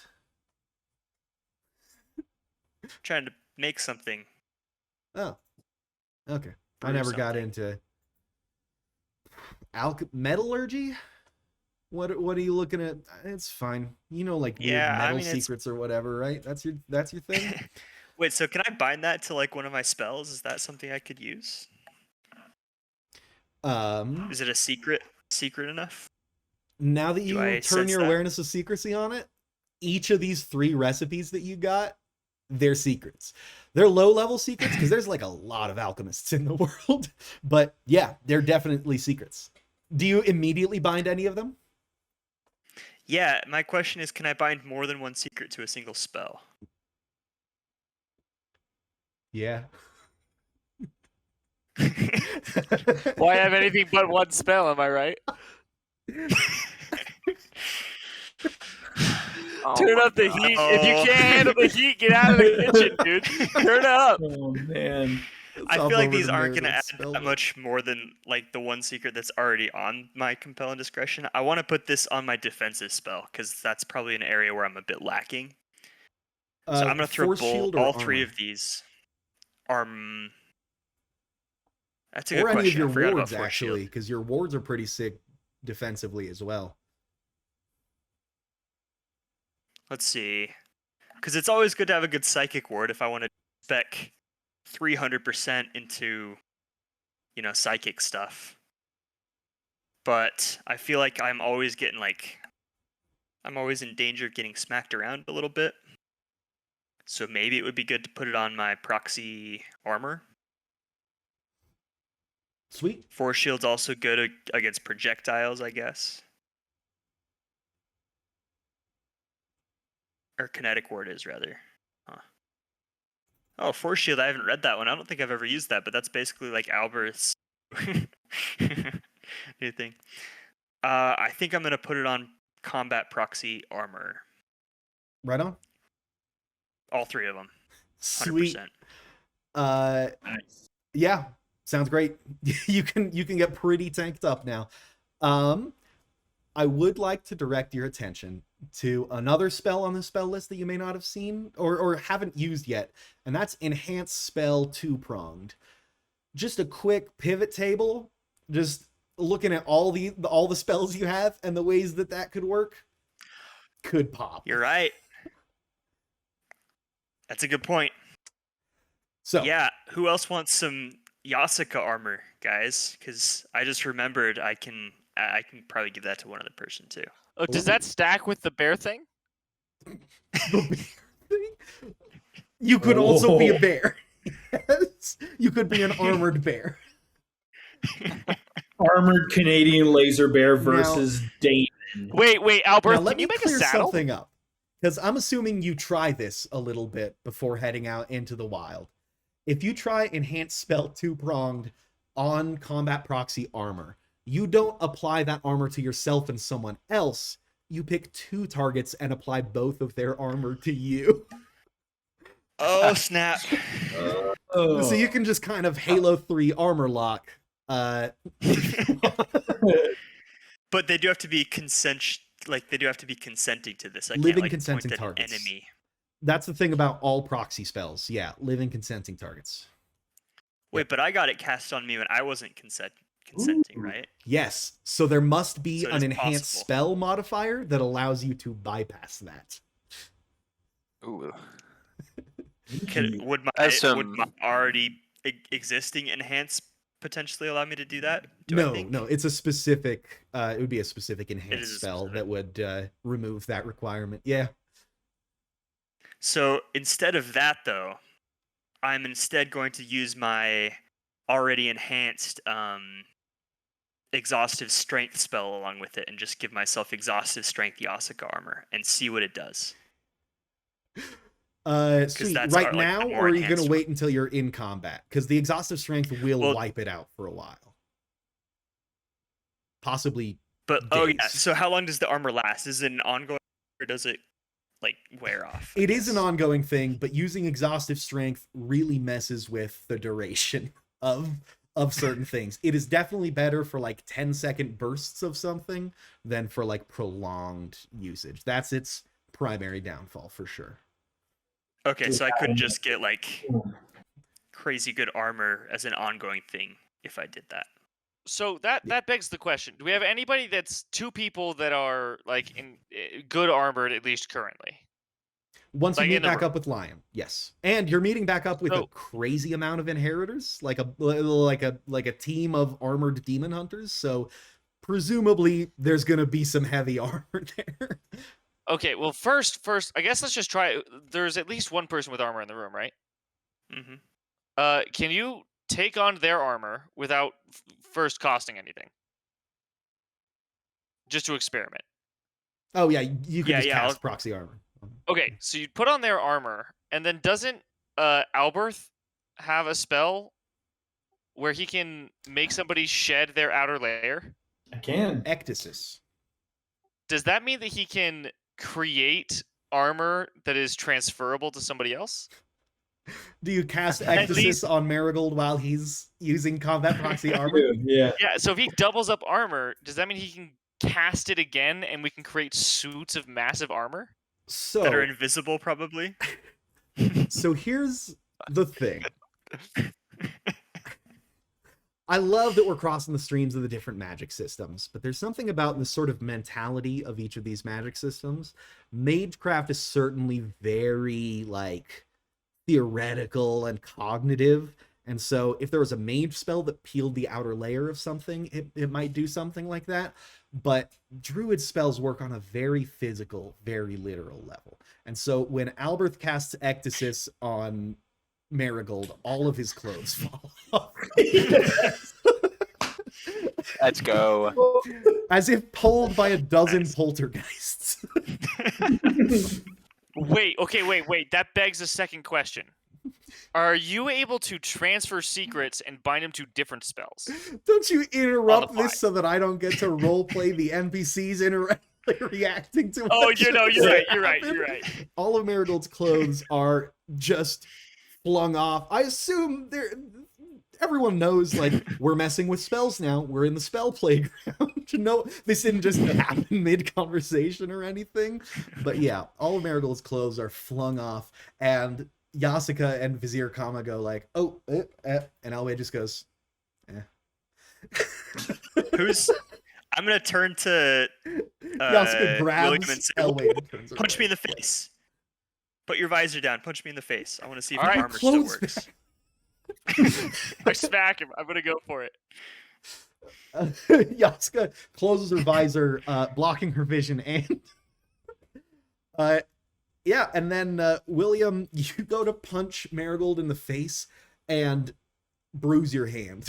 It stops like right here. You just punch plate, like plate metal, and Interesting. Merigold, you're still like moved back a little bit. Like the force does still transfer through you. And actually Yasuka takes like a quarter step back. Like, it barely moves her, but she's kind of like, oh, the force still transfers. Maybe it's best to just have one person using that right now, because Yeah, yeah. If someone picked up, oh man, if two of you were using it and someone picked you up and slammed you into each other like a demon would do, what does that even mean? Would my armor slam into itself? That's Let's not find out. Whoa. Let's not find out. Okay.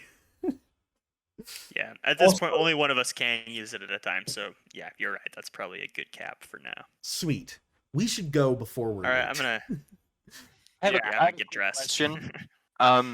Tom is remembering the cliffhanger we ended last session on, and is just wondering if Grayson has heard anything about, like, they're looking for warlocks among the people that Marigold's met recently. Has that come up at all? No for- one's mentioned for it. Grayson?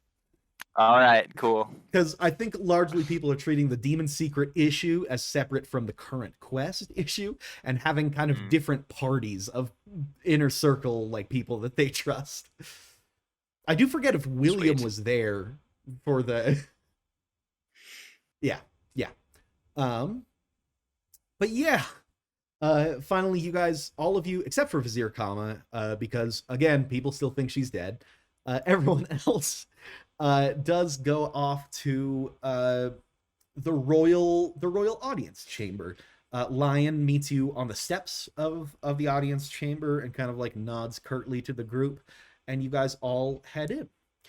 The queen like gestures for a place for you to sit. They have those pews that I've mentioned, like there are often scribes at taking notes and that kind of thing. A bunch of these are empty, usually reserved for like foreign dignitaries when there's bigger things happening in these audience chambers.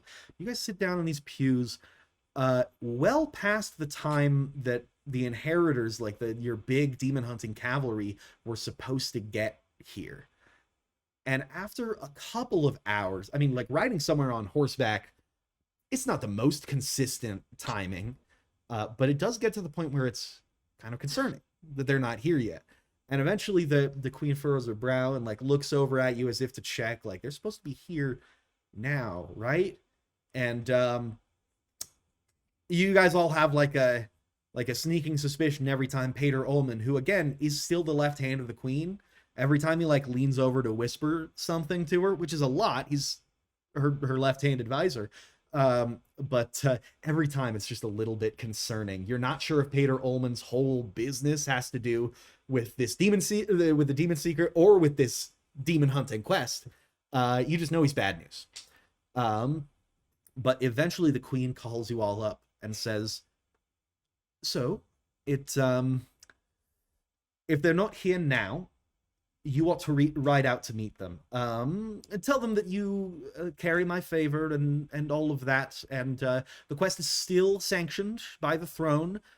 Just go make sure everything's all right. Swing back through here before you head to the Barrow-Dust. And yes, just go and make sure everything's all right. Yes. I believe they were coming from Viton, so the road that would lead through Ernhold and the Red Reach. I know you're familiar with it. Go ahead. And yeah, you guys head out and get Wait, before we go, yeah. we're in the same room as Pater Ullman and the queen right now. Yes. Wait a minute. Oh my god. That's a dangerous question. Based on my reading, I have a new philosophical idea that there's this old theory of cosmology, and by the way, this is just Merigold's internal monologue because I'm gonna try to use this as a Perfect. Yeah. but it says that mages used to think that, like, they know that angelic power is derived from mutation, but they don't know the demon secret that is causing so much trouble for us. But there was a hypothesis called the Orison hypothesis that says that true evil exists, but true good is completely subjective. One person had an issue with that, a mage who lived 9 years ago, might still to try and. He knew a secret but refused to share it. I presume it's the secret that we also know. But extrapolating on that secret, that demons are not so concerned about being evil as with being perceived as being evil and the reputation of that. In this universe, it would seem that there is a thing called absolute relativism, as I will name it, that there is no true good or true evil, but rather based on the society in which it's perceived. Namely, that good and evil are both social constructs. Good and evil might mean different. Quick question: are you guys all Spurred getting on his by this audio new- in an uninterrupted stream? It's a Because little I'm interrupted, yes. okay. I just wanted to make sure it wasn't on my end because mine gets published. So as long as I'm up to snuff with everyone else in the call, it's fine. To fill in some quick gaps, yes, the Orison hypothesis is a hypothesis that a bunch of mages had because they know that angels get their power from reputation, but not that demons get their power from reputation. And based on that, they came to the conclusion that there's no such thing as absolute good, but there is such thing as absolute evil. That's the Orison hypothesis. But But facts Merigold that here is- directly contradict that. Yep, I'm pioneering absolute relativism. Good and evil are both social Love it. constructs, and spurred on by this freeing philosophy, I'm gonna go ahead and cast Compel and Discretion on Peter Ullman. I love that was all the justification. So I could be a chaos monkey. Absolutely fantastic lore drop. You start to cast Compel Indiscretion, and the part of your mind that casts spells is seized, as if by a spell choke. It's not Peter Ullman doing it, it's not the king or the queen, but there are countless in attendance here. Roll a perception to see who is spell choking you right now. All right. 7. You don't see anyone making like an overtly threatening choking gesture. Do you try to communicate this to the people around you? You're still in active audience with the queen, so there's a lot of eyes on you. I have a quick question for the narrator. Does this affect my proxy spell? Can I still not cast spells even through a proxy? That's wild. That's wild. You can cast through someone else. Which of your friends do you cast it through? It was me. It was Miles, yeah. So there is an exasperated gasp from like a corner little, like one of the halls peeking into this room. There's just like a minion dressed in clerical clothes, so clearly like part of Peter Ullman's like retinue, that audibly gasps and sees that he's grabbed the attention of like a couple people and just slinks back into the shadows of that hallway as you cast through someone else. And dude, Wait, can they tell that it was through me? yes, you can actually sense it a little bit.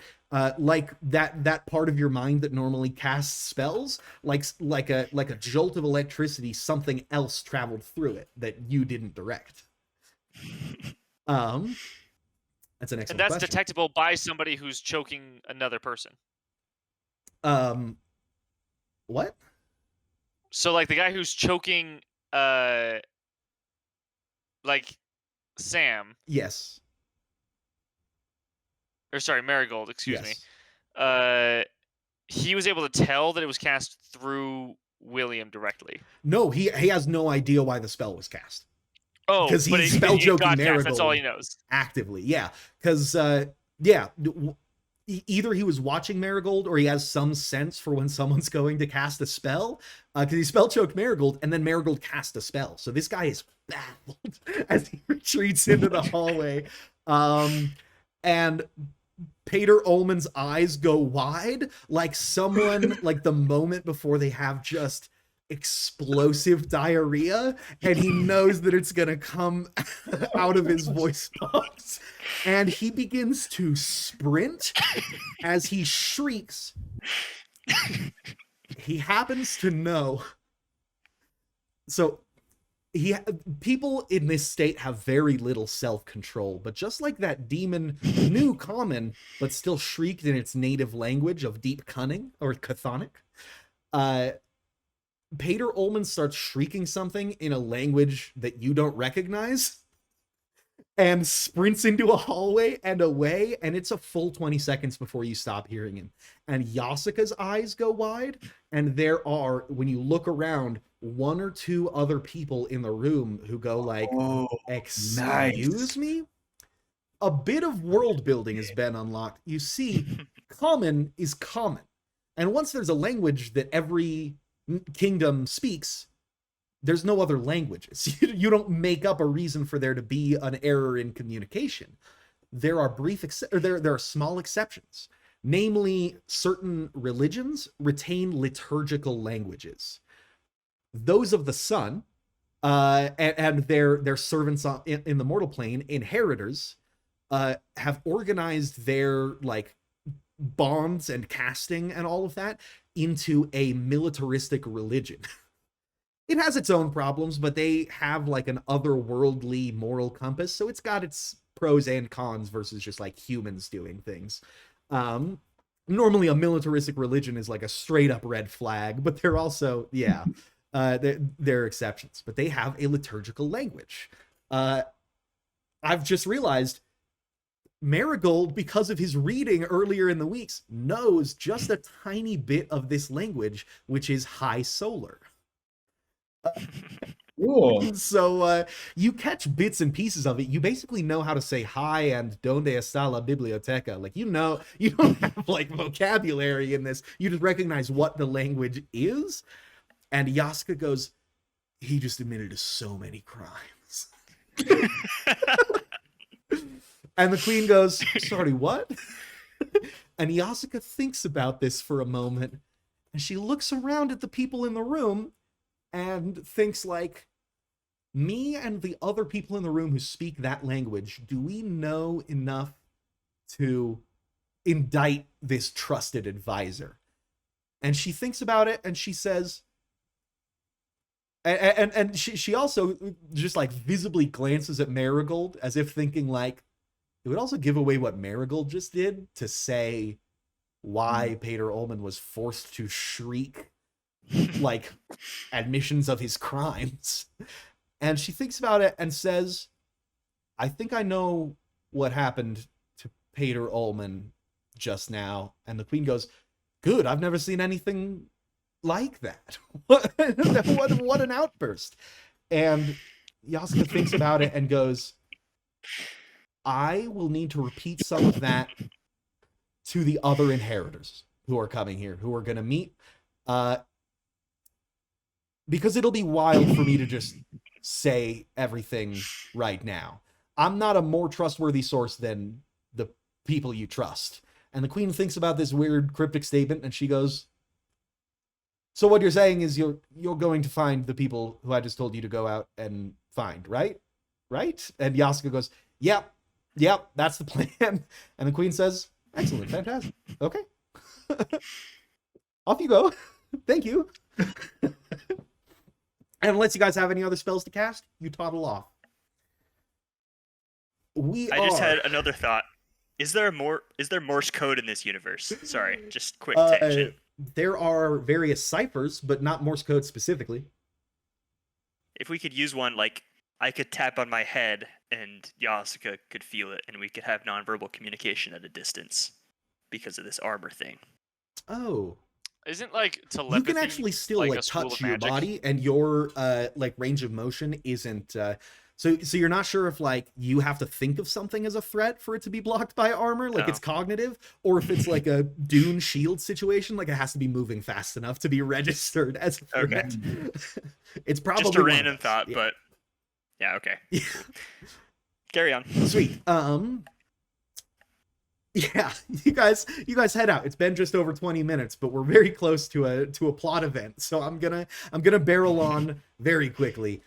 You guys ride out from the capital. Everyone has horses. You just rent horses again. Everyone except for Grayson, who has a horse.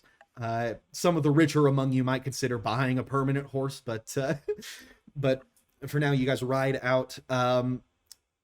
Quickly, Alberth, what does Alberth have equipped as you ride? Is it the short bow with the fast reload or anything, or is it the long gun? I have the short bow and the arm shield, and I think I've given the long bow the long gun to Does anybody here want it?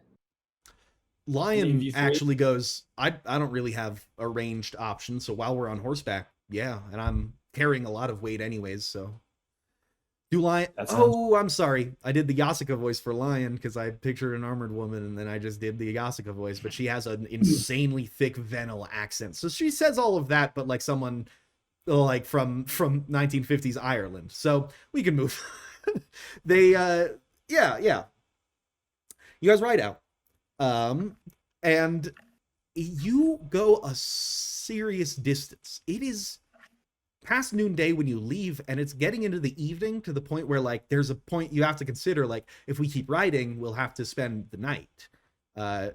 Rather than like if we turn back now, we can make it before sunset or not too long past sunset. But if we keep riding, we'll go. And everyone has everything they need for spending a night on the road. So you guys continue out.